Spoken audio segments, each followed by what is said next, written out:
Hello, I'm Richard Vobes, the Bald Explorer, and this is my quest for England, and I'm in search of Sussex. And if you've been following what I've been up to, I am taking a walk from Hangleton to Edberton in West Sussex, following in the footsteps of Arthur Stanley Cooke in his book Off the Beaten Track.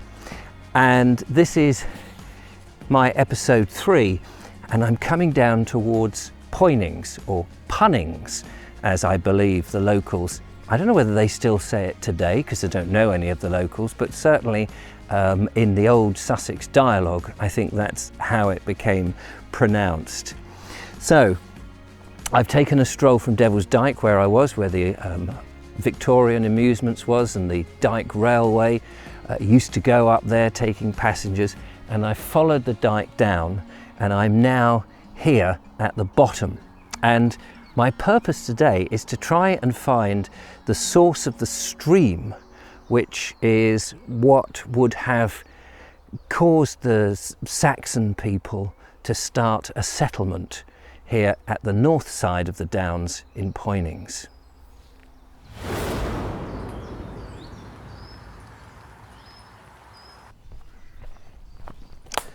Right, well, I think this is the right way. What I'm trying to do is to get down to find the source of the spring.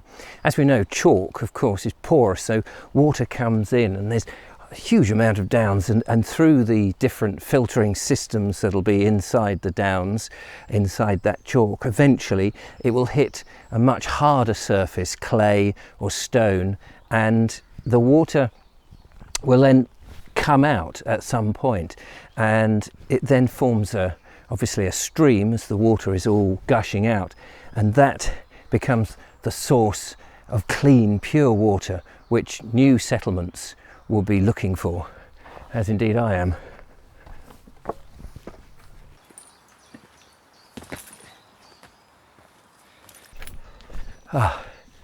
This is beautiful. I'm now slightly cooler as well, under the canopy of a whole range of different trees, beech trees by the looks of things, some sycamore and beautiful plants all thriving here down in this now what seems to be a clay-like soil, and somewhere we should find the beginning of the stream.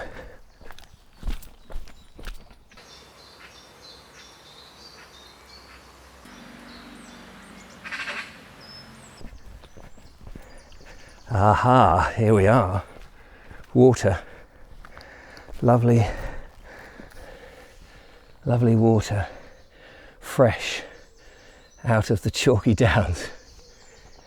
It's so good to see it, because we do have these little springs in the South Downs, and they usually come down at, well, we're about, I guess, 600 feet below the top of Devil's Dyke, but you go in other parts of the country where the rock is different, say up in Shropshire, and you can find the streams gushing down the sides because the volcanic rock is not porous, so it comes down, whereas this is springing out, which is amazing. Now on the other side it's a little bit drier, but clearly that's where it comes to, but you can't really actually see it coming out of the side of the chalk, but it clearly just comes down here and starts to form a stream. So that's what we need to follow.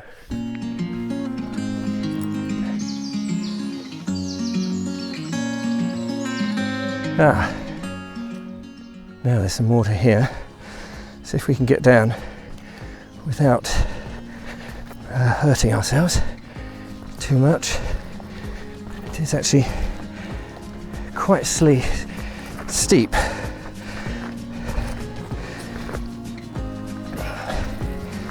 We're all right, I think. Famous last words.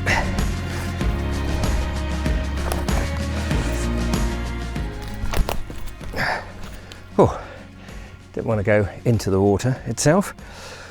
Well, I've now, as you can see from the incline, it's now forming a valley again, this stream that's come out here, which kind of makes me want to think that this must be a pretty ancient stream in actual fact.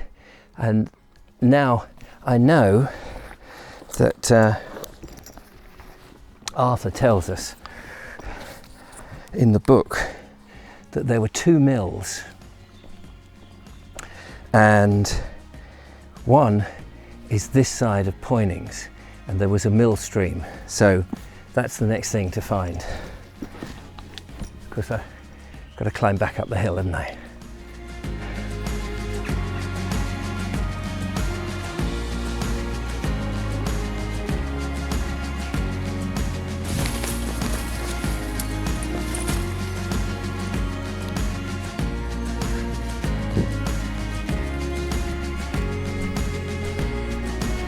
Right, here we are. How about that? Here is what was, I believe, the original mill pond. It's now, you know, you just think it's turned into a pond, but I think this was the original mill pond, and then just the other side of it, an old mill. And I think, if I'm right, that's the one that burnt down. And there's even ducks, which is fantastic.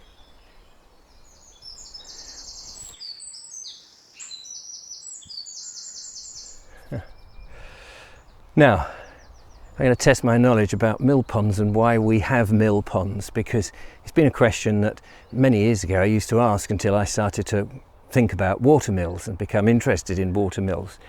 And so you've got the stream that comes out, or the spring that comes out in a stream, but it may be in a trickle, and it may be faster at some time of the year and slower at others. And if you're running a mill with a big wheel, you need that to run at a constant rate so that you get a constant speed inside of it milling the stones. So the mill pond, the point of the pond is to collect the water and keep it level. And then on the other end, you would have the mill stream, which takes the water out of that at a sort of constant rate. And so that would be enough to turn the water wheel. So this is really just a big holding pattern for water.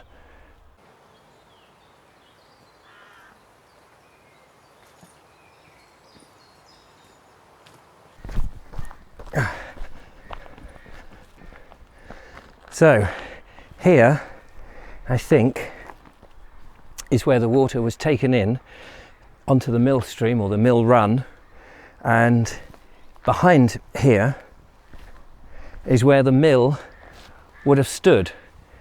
It's gone now, it's been gone 100 years. I don't think it was here in Arthur Stanley Cooke's time. I think it had been burnt down, and I am happy to be standard corrected if I've got all of this completely wrong. And then somewhere would have been the mill, and it would have turned the wheel to grind the corn. You get a great view of the mill pond here. Sadly, you can't actually get to see, because of all the stinging nettles and other plants here, the stream. I can hear it gushing away down there, so it's definitely there, and I can only assume that somewhere along this bit is where the mill stood. There is a second mill which is to the north, and then there's a second mill pond, and as I think I mentioned earlier, I think, looking at the satellite pictures, that is filled in, and we can't see really where that is. However, that's the mill ponds. Before we go into Poynings itself, or Punnings as I think the people pronounce it, and somebody can correct me, there's a path that way I think takes us to the church. So that's my next port of call.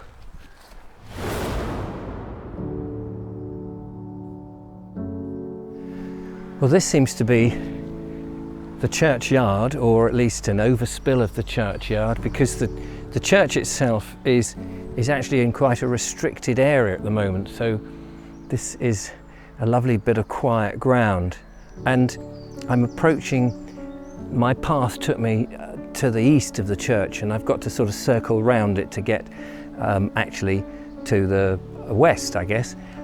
But opposite where I am here is where the original Poynings Manor House once stood. It's now in a private house gardens and you can't access it, unfortunately. But I gather there's a 16th century flint wall in there, and that's about it.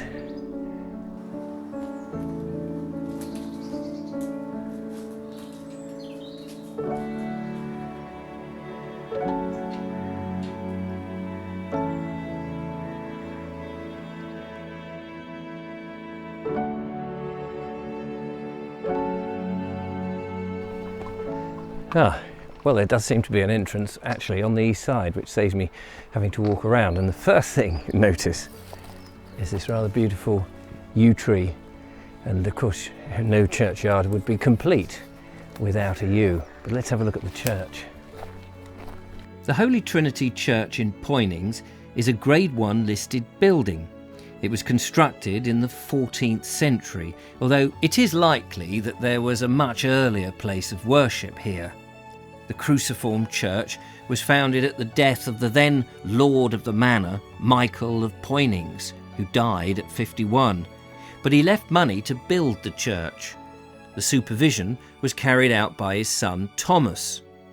The porch here was built over Michael's grandson's grave, Richard, who died in 1430. But above the entrance is the Poynings coat of arms.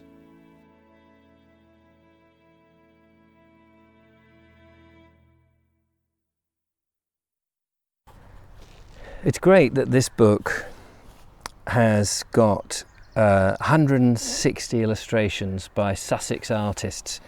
It says most of them are actually by Arthur Stanley Cooke himself, and it seems, well, looking at the pictures, he wasn't a bad artist as well. So he must have spent a fair old time coming to these places and sketching and making the pen drawings that he's done. And there's some interesting ones here of the church, the Holy Trinity, and he's got pictures of it very much in rural countryside, which it still is, but we're still surrounded with a lot of trees. Well, I say we are surrounded with a lot of trees at the moment, and it seems there were a lot fewer trees unless it's artist's impression, artistic license.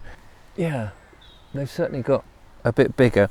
Then also it's got this beautiful line drawing of Poynings post office in 1897, again by him. So this is some 10 years, 12 years before the book's published. So he spent a lot of time going around doing this.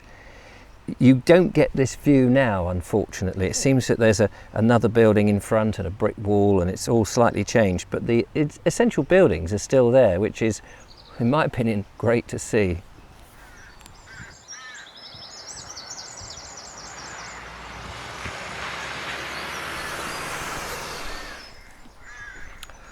Well, so much for the church. That was very lovely. What does he say about the village? He says Poynings has a few interesting old houses, and then he mentions the post office, as we've seen, saying it's the best of them, and its interest is rather of the 18th century than in an earlier date, when the houses were built and appointed in a homely rather than artistic or appropriate fashion. Let's go and have a look at some of them. As we have seen, Poynings lies at the mouth to a coombe leading to Devil's Dyke. It was founded by a stream coming from the north side of the Downs, which ran 2 mills at different times. A Roman road is believed to have run to the east of the village from the Dyke. In Victorian times, there were as many as 4 tea rooms here, to provide refreshments to the numerous visitors coming down from the hillside. These days, there's a pub to cater for walkers and those day trippers looking for a piece of rural England.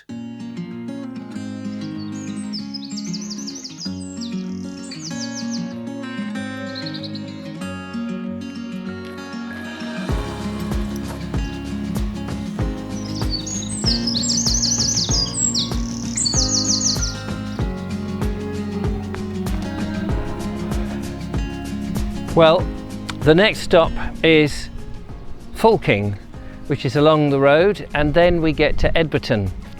And Arthur tells us that he takes the track or the main road, which is this. Now it's tarmacked. I don't think it was probably tarmacked back 100 years ago, it was probably quite dusty, but it does get a bit busy.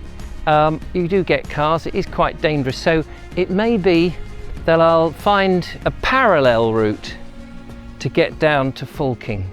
But anyway, that's the end of this episode. Thanks so much for watching. I hope you've enjoyed it. Don't forget to follow, like and subscribe. Give me a thumbs up if you have enjoyed it.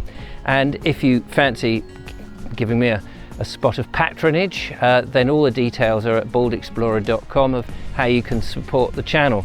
Till next time, bye-bye for now. Bye-bye.